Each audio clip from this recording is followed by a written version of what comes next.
In the same way that a musician tunes his guitar before he begins to play, so too it's helpful to dial in a few preferences before we begin our work in Photoshop. If you're on a Windows operating system, you can access preferences by going to your Edit pull-down menu. On a Mac, go to the Photoshop pull-down menu. And either way, go to Preferences and then General. When we click on this menu item, it will launch our Preferences dialog. Now, the way that this dialog works is that we have these tabs on the left. You can click on one of these tabs, then it displays preferences or options that we have over here on the right. Now, I'm not going to cover everything that we're going to see here because for the most part, the default settings work well. Yet, I do want to highlight 3 areas. We're going to talk about interface, file handling, and performance. Let's start by clicking on the tab for interface. Up top here, we have the ability to modify the appearance of Photoshop. This is kind of fun. What you can do is click on these little color chips right here in order to change the way that Photoshop appears. To the right, we have the ability to add what's called a highlight color. You can see the highlight color. It's currently gray down here, showing me that this layer is selected. If I change this by clicking on the pull-down menu to blue, all of a sudden that highlight color is now blue. And this works in whatever color theme we have selected. Now, the advantage of that particular preference, the highlight color, is that it helps you to distinguish what layer you're on, especially if you work in a room which is really bright or maybe work in a coffee shop occasionally.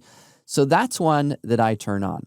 Now, next, when it comes to our different screen modes, which we'll talk about later, we have the ability to have a drop shadow behind the image.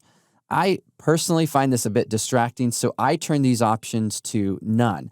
You can see this a little bit better if you have a brighter workspace, and what we can see is if we have that drop shadow on, what it will do is just show up behind the image there. But for my own workflow, my own settings, I take all of those to none.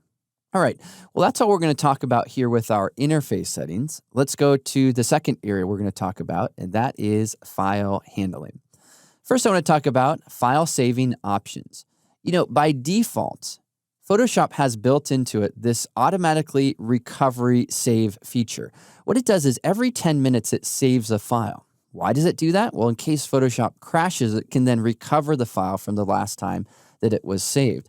Now, if you're working on a computer which is a little bit older, like perhaps my laptop, which is due for being replaced, you might want to take this to something more like 5 minutes so that if your computer does crash, you don't lose all of that work that you've done. If you feel like it's saving too frequently, you can also change that to another value here as well. But in my own workflow, I tend to like to choose either 5 or 10 minutes. Next, let's go down to the base of this dialog. Here I want to talk about your recent file list contains. Now, this gives you the ability to access files that you've worked on recently. And what I find is that sometimes I'll work on a file, then realize, oh man, I need to go back and reopen that one again. So I like to have a pretty high number here. It doesn't slow down Photoshop in any way, shape, or form. So you can go ahead and type a number here, 25 or 30. That's one that I recommend you crank up just a little bit. And I'll show you how we can access those files in just a minute when we exit out of this dialog. And last area I want to talk about is performance. Now, when it comes to performance, Photoshop really loves RAM.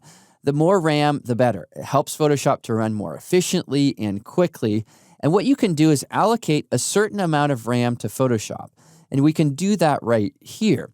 Now, all applications need RAM, but what you can do here is prioritize how much Photoshop gets. By default, it's getting 70%. In other words, perhaps you're going to run Photoshop and then maybe have iTunes and a web browser and Lightroom open in the background as well. So you need some RAM for those other applications too. Or maybe you're really just going to focus in on Photoshop, like one of my friends who's a retoucher. When he works in Photoshop, that's the only application he has open. He wants to allocate as much RAM as possible to the tool. And so for him, he takes that value up to 90%. Or perhaps, like me, you're going to have a few applications open. Maybe you're going to drop this down a little bit so that you can have some RAM dedicated to Photoshop, but also to those other tools as well.